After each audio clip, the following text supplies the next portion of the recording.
Hey, welcome everyone to Caspio Live, our latest episode. Hope everyone is having a good Wednesday. Let me know that you can hear me okay. Just use the chat window and we'll go ahead and begin with today's presentation. I'll just wait for somebody to let me know that you can hear me via the chat. Please do that so that I know my audio is working correctly on my end and we can once again go ahead and begin. I can hear you. Yeah, excellent. Hey, welcome back. Sound good? All right, so we decided to bring back a popular topic, HTML and CSS tips and tricks, part 3. Many people like to customize the look and feel of their applications, so I thought, why don't we bring that back? And I wanted to bring in more custom CSS animations and effects, but I ran out of time, and I also got sidelined with a few other items that I had to take care of, but I'm sure we're going to have HTML CSS part 4 in the future as well. And of course, if you have any suggestions, ideas on how you would like to make your applications look better using HTML and CSS, you can always email me, let me know, and then we can bring that to the live session. Okay? All right, well, let's dive into it, shall we? So I have one thing that I wanted to mention here is, I don't know if you're aware of this, you probably have seen this before, but when you're sending out emails from Caspio, you don't have to send plain static text. You can dress up and jazz up your emails to make them look much nicer. And I have two options that I can show you. One is a simple one, and the other one is a little bit more fancy that looks like a blog that gets sent from Caspio. Will this be placed online? Yeah, all of the videos, so this live session, all of the live sessions are eventually available on YouTube. So you can always watch this at a later time at your own pace. And I also make all of the HTML and CSS available as a download in the description of the video later on today. No worries, keep pickings. Yeah, you can watch the video later, okay? But thanks for coming in. And I still owe you an email response. I haven't forgotten. All right, so let's take a look at a more simpler example of an email that can be sent out from Caspio. So when you submit a form or when you make an update, we have the ability to trigger an email. And you can send two types of emails. One is the acknowledgement email and one is the notification email. So in my use case today, I have an acknowledgement email, but you can also do the same thing with the notification email. And in the acknowledgement email, you can see how I've modified my email to look a little bit nicer. So this is a simpler example. So if you have, let's say, a public-facing registration form and you want to send a confirmation back, for example, hey, thank you for signing up. Welcome to our community in this example.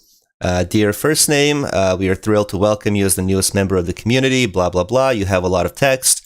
And in the end, you can have a CTA, call to action, maybe for them to review some onboarding guidelines or something else as they make their way inside their account when they log in. Or this could be a login button, for example. I've also added a small emoji to the subject, so you can do that too. So Caspio is compatible with Unicode emojis. So if you want to copy and paste those and use them throughout, you could. And inside the source, you're going to be able to see my HTML code. I'm using table tags with TRs and TDs, which is recommended when sending out emails. The only downside when it comes to sending out emails from Caspio is there's no way to do like a heat map. In the marketing, you want to know the open rate. You want to know what people are clicking on inside those emails. That's something that we don't have the ability to do. So a lot of our customers will use Zapier with maybe MailChimp to do all of that, to gain access to all of that capability. But still, if you're sending out an email reply, I just want you to know that you don't have to send a plain basic text. You can use HTML to do that. And if you're wondering if I created this myself from scratch, I did not. I used ChatGPT, and I just gave it a simple instruction. Give me an email template written in tables with inline CSS welcoming a new user. And then they gave me a template, and then I just modified the template. And that's it. And I also gave ChatGPT specific hex code that I would like to use in my email. So use these hex codes inside the email. So it's part of our brand or corporate identity. So we can utilize the same colors in an outgoing email. Okay. So has anyone done this in their applications? Has anyone used HTML and CSS, inline CSS to send out emails? Like I said, you can write a basic email, just simple text, right? But if you want to make text bigger, different color, maybe add a background color as well, and buttons, just know that you can do that, okay? Let me cancel out of that one. Let's take a look at option 2. Option 2 is slightly more fancier. Okay, so here you can see it looks like a blog. We have images, right? So what you could do, you could use the trigger actions. You could use tasks to send out emails as well. So if every once in a while you want to trigger an email to be sent out every 2 weeks or every month, you could do that. You just have to compose the email the way you want in order for it to be sent out. Not emails, just data pages. Not for emails, just reports. Okay. Yeah, but just know, as you can see, even in the emails, if you want to make them look a lot nicer and jazz them up a little bit, you could. And again, I used this website here. They have a lot of free templates that you can check out. So let me share the link. So if you do decide to do that, here's the link to it. And just go up and down the list, and you're going to be able to see a preview, and then you can also download it. When you click on the download button, it brings you here, and then you can inspect the HTML code. And all you're doing is just grabbing this code and pasting it into your Caspio data page. You might need to make a few slight modifications, but for the most part, the code will work. Okay, and then when the email gets sent out, you get the email to come in, and then you can see that same exact layout that's inside the Caspio data page. All right, next thing that I wanted to point out today is some effects on the buttons. So you don't have to use this simple effect that we have built in. This one uses a wiggle effect. So if you're trying to catch the user's attention on the web, your eyes will gravitate immediately towards that button. So you can click on it, and you can modify and control the timing of the wiggle, how often or, how much time between each wiggle happens. So to look at that data page, that's option number 1 in the same data page.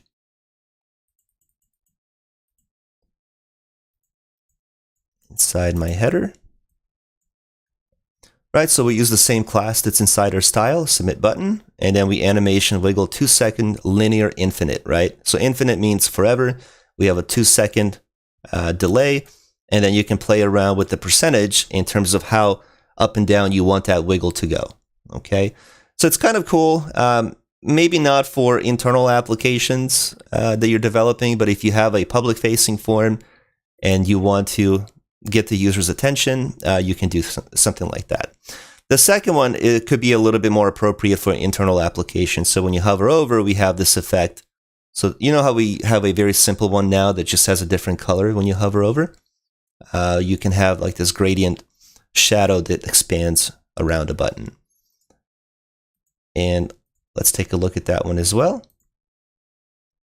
By the way, you can also have the same effect on fields. So when you click inside the field, just like the button, you can have that shadow go expand.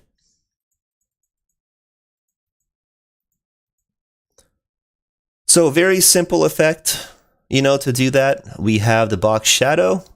Okay, that's the spread effect that goes around. If you modify, let's say, put this to, let's say, 100. And we do a preview. Not that good, right? But if we just do a simple 10, it's more subtle, and it'll look better. Now, I wanted to bring a few more. I found this website that has 10 cool CSS animations to add. Here's the wiggle one that I added to our example today. Very simple code. I'll share this link with everyone today so you can extract things that you see that you like. They have a lot of cool animations on the buttons that you can also enable. Some other ones as well. And then we have other ones on hover when you click. I've done this one in the past where you have a loading icon. Very helpful if you have a data page that's rendering a lot of data from the database and it takes a few seconds to load. Sometimes our data pages don't load right away. It might be a second or two because, again, you're trying to pull a lot of data from the database. What's nice to have is to have this loading icon before the data page loads to let the user know, hey, something is happening hold on, data will load here momentarily. So you could have one of these loading icons. I've done this in the past. We do have a video on our YouTube channel that does that. But some of these are actually really nice, have a really nice effect. And I wanted to bring this in today as well. It's just that I ran out of time. We have like these hamburger menus too, which you'll typically see in a responsive website, mobile website as well. And then I found this one, which I really liked. We did a modal pop-up before. I think I've done maybe 2 sessions on modal pop-up, but it has the effect that just brings the form in the middle of the screen. But these ones are a little bit more animated, where you can do that. Revealing, we have uncovering, blow up, which are really nice as well. And it's a very simple implementation to modify our existing modal that we did before, add a little bit of CSS to get that effect, which is nice in my opinion. To each their own. Some people don't like too many animations. They think it's busy or distracting. I think these are very subtle. And then we have, when you scroll, it kind of locks in place with the Windows screen. And this is more for a website, not so much on a data page. I don't know how I would apply this to our data pages. That one was blank. This is the 404 page. But this website had a lot of cool animations and things that you can add to forms, which is what I used to grab for today's live stream. Yeah, the modal pop-ups are very, very cool. I like them personally, and I would use them. If I thought of it before, I would have brought that in. But like I said, it's a very simple implementation, just by adding some simple CSS that you see on the left-hand side to your style guide, and you'll get that effect to show up. Okay? So that's all I have for today. Keep in mind that all of these codes you can copy and paste in all of your data pages. So if you wanted to have the same effect for the search button, you could. If you want to add animations to your fields, you can do that as well. Same animation like this one here, which will be actually really nice on the fields too. So if I click on the field, we have that animation that goes out. Again, sometimes it gets a little too busy. It doesn't bother me personally, but like I said, to each their own. In terms of what types of effects you like and what types of effects your end user might potentially like. All right, so very short live stream today. We had 4 different HTML, CSS tips and tricks for emails. Just don't forget, you can dress up the emails to make them look nice, and then on the buttons, so we can have these effects when you hover over. Again, I wanted to add more, but I just ran out of time and I got sidelined with a few other things that I have to get done. So my apologies on that. But at least you have things that you can add to your buttons.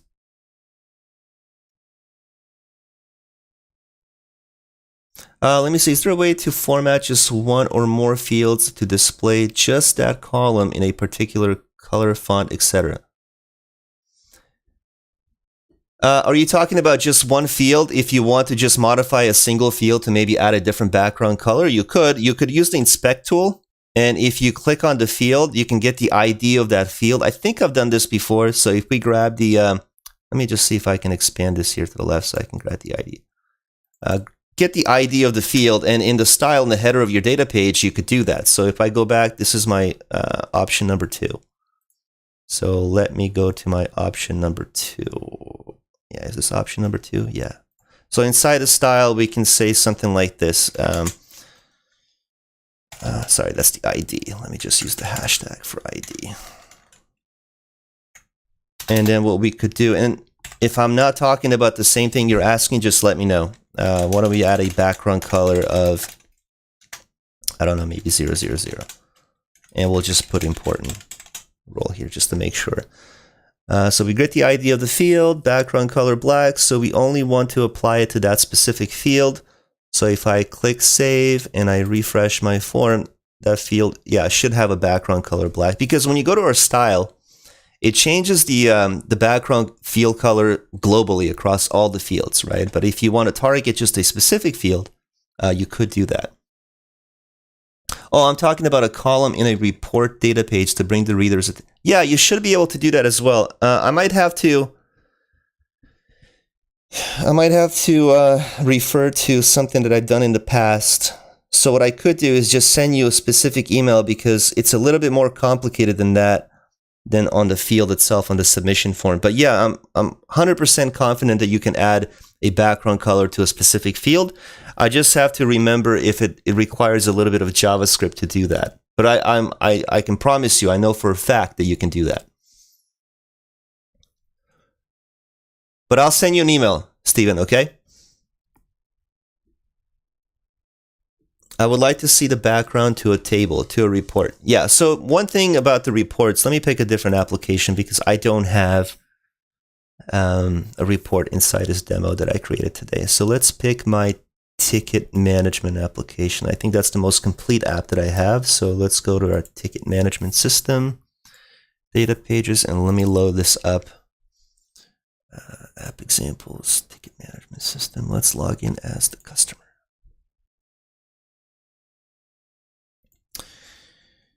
I hope I remember Sarah Lee at customer.com. I sure hope that's the right username.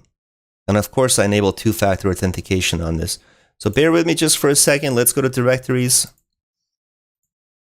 Let's open up my directory and disable two-factor authentication on the customer directory. So security, two-factor authentication, disable that, save.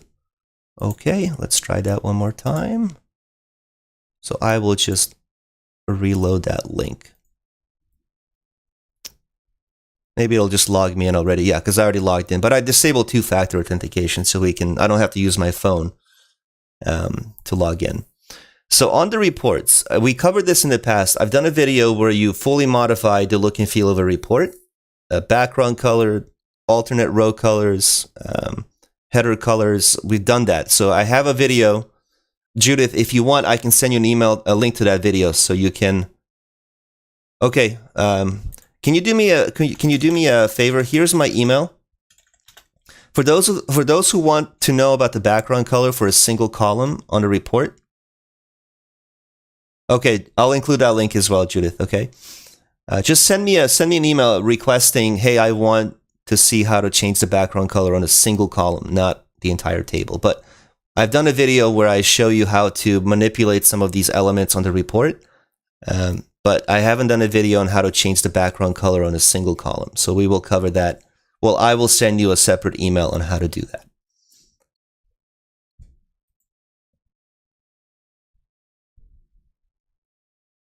Yeah, I have to, it's going to require some CSS because I have to know which column, the TD that I have to grab in order to change the background color for that specific report.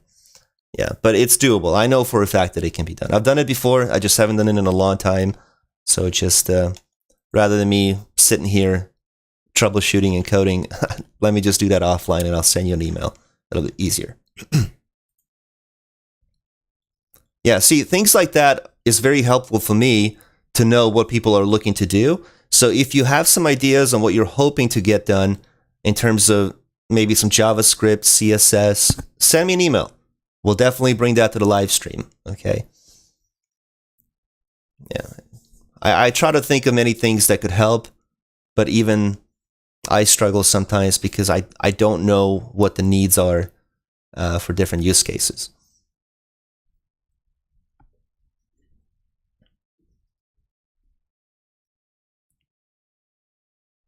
All right.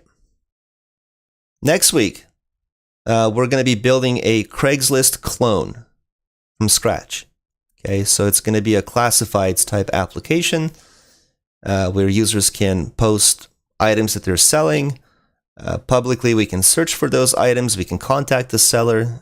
We can send them a message via the app and also notify via email that they received the message. So when I log into my account, I can see all the requests that came in for the items that I'm selling. And then we can either take that conversation offline or keep the conversation within the portal, right? Because Craigslist, once you establish contact with somebody, the communication happens via email. And you no longer have to really go back to Craigslist unless you want to see the post again in images and things like that.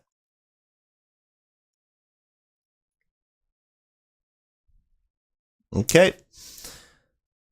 All right, so I'm going to let you go. Thanks so much for attending today's live stream. I hope, again, that you learned something new, and then you can take away from this knowledge and apply it to your own applications. And then we'll see you next week for building a Craigslist clone. All right, take care, everyone. Have a good rest of the week, and we'll see you next Wednesday. Thanks, Stephen. Judith. Truckster, welcome back as well. And Didier, always a pleasure. All right, thanks, everyone. Thanks, BioLab. I'm going to go ahead and close the live stream now. I'll keep the chat running just in case there's any last-minute questions or comments, and then we'll see you next week. All right, take care. Bye-bye.